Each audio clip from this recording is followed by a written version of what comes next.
ആകാശവാണി. നമസ്കാരം. വാർത്തകൾ വായിക്കുന്നത് കരോൾ ത്രേസ്യാമ്മ അബ്രഹാം.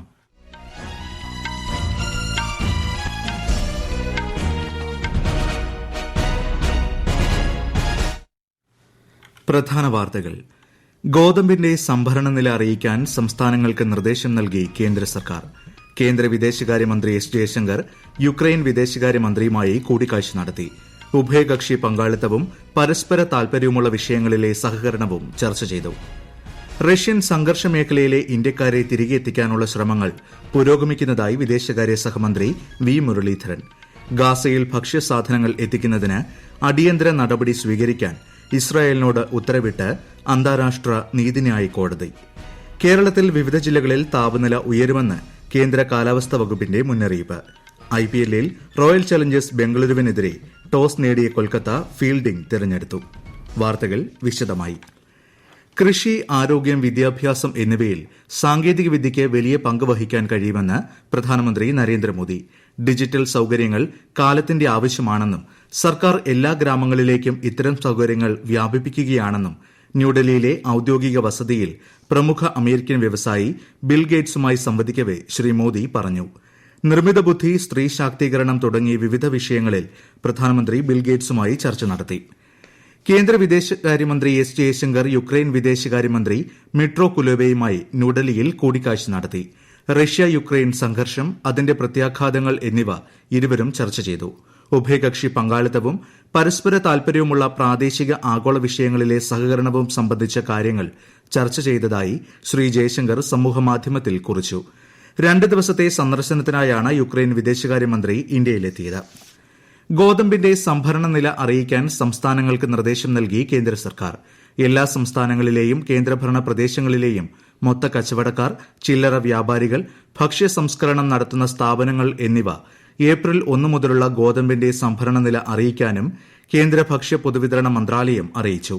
ഭക്ഷ്യസുരക്ഷ ഉറപ്പുവരുത്തുന്നതിനും പൂഴ്ത്തിവയ്പ് തടയുന്നതിനുമാണ് നടപടി. കോൺഗ്രസ്, ആർജെഡി, ഇടത് പ്രതിപക്ഷ പാർട്ടികളുടെ ബീഹാറിലെ സീറ്റ് വിഭജന ചർച്ചകൾ പൂർത്തിയായി. വിശദാംശങ്ങളിലേക്ക്. ആകെയുള്ള 40 സീറ്റുകളിൽ 26 എണ്ണത്തിൽ ലാലു പ്രസാദ് യാദവിന്റെ ആർജെഡി മത്സരിക്കും. ശേഷിക്കുന്ന സീറ്റുകളിൽ കോൺഗ്രസ് 9 ഇടത്തും ഇടത് പാർട്ടികൾ 5 ഇടത്തും ജനവിധി തേടും. മഹാസഖ്യ നേതാക്കൾ പട്നയിൽ നടത്തിയ സംയുക്ത വാർത്താ സമ്മേളനത്തിലാണ് സീറ്റ് വിഭജന വിവരങ്ങൾ അറിയിച്ചത്. 2019 ലോക്സഭാ തെരഞ്ഞെടുപ്പിൽ മത്സരിച്ച ഭൂരിപക്ഷം സീറ്റുകളിലും ഇക്കുറി ആർജെഡിയും കോൺഗ്രസും മത്സരിക്കുന്നുണ്ട്. മധുബനി, വൈശാലി, പാടലിപുത്ര, വാൽമീകി നഗർ, ഗോപാൽഗഞ്ച് അടക്കമുള്ള മണ്ഡലങ്ങളിലാണ് ആർജെഡി മത്സരിക്കുന്നത്. 2019 തെരഞ്ഞെടുപ്പിൽ മഹാസഖ്യം ജയിച്ച കിഷൻഗഞ്ച് മണ്ഡലത്തിൽ ഇക്കുറിയും കോൺഗ്രസ് മത്സരിക്കും. സിപിഐ എംഎൽ നളന്തയിലും സിപിഎം ഘക്കട്ടിയയിലും സിപിഐ ബെഗുസാരായി മണ്ഡലത്തിലും പോരാട്ടത്തിനിറങ്ങും. ഔറംഗാബാദ്, ഗയ അടക്കം 4 മണ്ഡലങ്ങളിൽ ആർജെഡി സ്ഥാനാർത്ഥികൾ നാമനിർദ്ദേശ പത്രിക സമർപ്പിച്ചു കഴിഞ്ഞു. News desk, Akashvani. ബീഹാറിൽ ആദ്യഘട്ടത്തിൽ വോട്ടെടുപ്പ് നടക്കുന്ന 4 സീറ്റുകളിലെ പത്രികകളുടെ സൂക്ഷ്മ പരിശോധന നാളെ നടക്കും. മൊത്തം 72 പേരാണ് പത്രിക സമർപ്പിച്ചിരിക്കുന്നത്. ഗയയിൽ 22 പേരാണ് പത്രിക നൽകിയത്. അടുത്ത മാസം 2 വരെ സ്ഥാനാർത്ഥിത്വം പിൻവലിക്കാൻ അവസരമുണ്ട്. ഏപ്രിൽ 19 ഈ സീറ്റുകളിൽ വോട്ടെടുപ്പ് നടക്കുക. മഹാരാഷ്ട്രയിലെ രാംടേക്ക് ലോക്സഭാ മണ്ഡലത്തിൽ സ്ഥാനാർത്ഥിയെ മാറ്റി കോൺഗ്രസ്. നിലവിലെ സ്ഥാനാർത്ഥി രശ്മി ബാർവയുടെ ജാതി സർട്ടിഫിക്കറ്റ് അസാധുവാണെന്ന് സൂക്ഷ്മ പരിശോധനയിൽ വ്യക്തമായതിനെ തുടർന്നാണ് നടപടി. പുതിയ സ്ഥാനാർത്ഥിയായി രശ്മി ബാർവയുടെ ഭർത്താവ് ശ്യാംറാവു ബാർവയെ തീരുമാനിച്ചു. അസദുദ്ദീൻ ഒവൈസിയുടെ AIMIM ബീഹാറിൽ 16 സീറ്റുകളിൽ മത്സരിക്കും.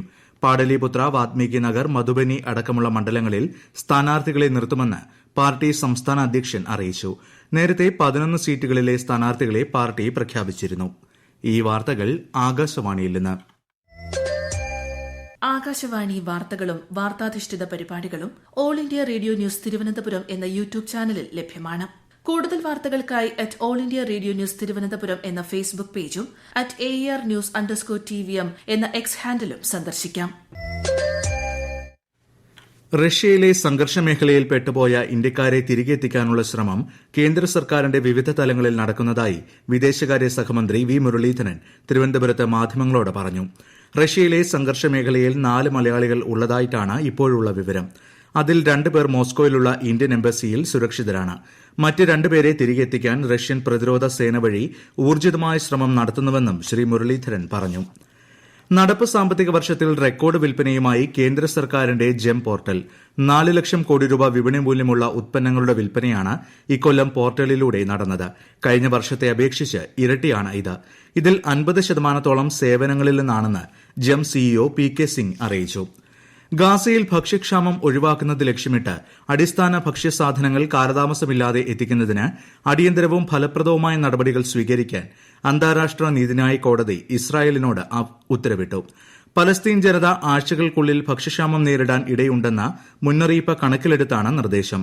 എന്നാൽ മേഖലയിൽ കര, വ്യോമ, ജലമാർഗം തുടർച്ചയായ സഹായം ഉറപ്പാക്കാൻ നിലവിലുള്ളതിനു പുറമെ പുതിയ വഴികളും തേടിവരികയാണെന്ന് ഇസ്രായേലി വിദേശകാര്യ മന്ത്രാലയം പ്രതികരിച്ചു. ജമ്മു ശ്രീനഗർ ദേശീയപാതയിലുണ്ടായ വാഹനാപകടത്തിൽ 10 മരണം.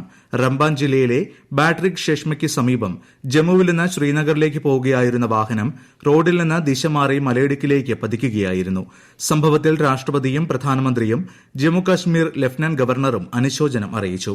മരിച്ചവരുടെ കുടുംബങ്ങൾക്ക് 2 ലക്ഷം രൂപയും പരിക്കേറ്റവർക്ക് 50,000 രൂപയും പ്രധാനമന്ത്രിയുടെ ദുരിതാശ്വാസ നിധിയിൽ നിന്ന് നൽകുമെന്ന് പ്രധാനമന്ത്രി നരേന്ദ്രമോദി സമൂഹമാധ്യമത്തിൽ പറഞ്ഞു. ഐപിഎൽ ക്രിക്കറ്റിൽ ഇന്നത്തെ മത്സരത്തിൽ റോയൽ ചലഞ്ചേഴ്സ് ബംഗളൂരുവിനെതിരെ ടോസ് നേടിയ കൊൽക്കത്ത നൈറ്റ് റൈഡേഴ്സ് ഫീൽഡിംഗ് തെരഞ്ഞെടുത്തു. ബംഗളൂരുവിലെ ചിന്നസ്വാമി സ്റ്റേഡിയത്തിലാണ് മത്സരം. Madrid Spain masters badminton mixed ഡബിൾസിൽ ഇന്ത്യയുടെ എൻ സിക്കി റെഡ്ഡി, ബി സുമിത് റെഡ്ഡി സഖ്യം സെമിയിൽ പ്രവേശിച്ചു. ഇന്തോനേഷ്യൻ സഖ്യത്തെ പരാജയപ്പെടുത്തിയാണ് ഇന്ത്യൻ സഖ്യത്തിന്റെ മുന്നേറ്റം.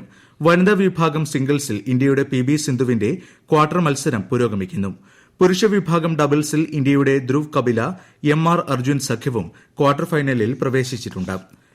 യേശുക്രിസ്തുവിന്റെ പീഡാനുഭവങ്ങൾ അനുസ്മരിച്ച് ലോകമെമ്പാടുമുള്ള ക്രൈസ്തവർ ഇന്ന് ദുഃഖവെള്ളി ആചരിക്കുന്നു. ദേവാലയങ്ങളിൽ പ്രത്യേക ശുശ്രൂഷകൾ നടന്നു. പീഡാനുഭവ തിരുക്കർമ്മങ്ങളിൽ പങ്കെടുക്കാൻ നിരവധി വിശ്വാസികളാണ് ദേവാലയങ്ങളിലേക്ക് എത്തിയത്.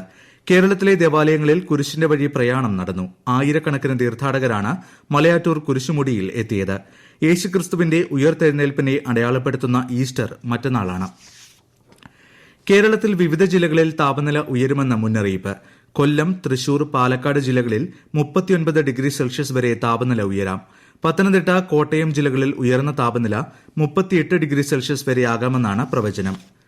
ഉത്തര കൊറിയയ്ക്കെതിരായ നിരോധനങ്ങൾ നിരീക്ഷിച്ചു വരുന്ന യുഎൻ വിദഗ്ധ സമിതിയുടെ അധികാരം പുതുക്കി നൽകുന്നത് വീറ്റോ ചെയ്ത് റഷ്യ. ബാലിസ്റ്റിക് മിസൈൽ അടക്കം റഷ്യ ഉത്തര കൊറിയയിൽ നിന്ന് വാങ്ങിയെന്ന ആരോപണം സമിതി അന്വേഷിക്കുന്നുവെന്ന് റിപ്പോർട്ടുകൾ ഉണ്ടായിരുന്നു. യുഎൻ രക്ഷാസമിതി ഉത്തര കൊറിയയ്ക്കുമേൽ ഏർപ്പെടുത്തിയ നിരോധനങ്ങൾ ലംഘിക്കുന്നതായിരുന്നു റഷ്യയുടെ നീക്കം. ടെലികോം വകുപ്പിൽ നിന്നെന്ന തരത്തിൽ വ്യാജ കോളുകളും സന്ദേശങ്ങളും ലഭിക്കുന്നതിനെതിരെ ജാഗ്രത പാലിക്കണമെന്ന് ടെലികമ്മ്യൂണിക്കേഷൻ വകുപ്പ്.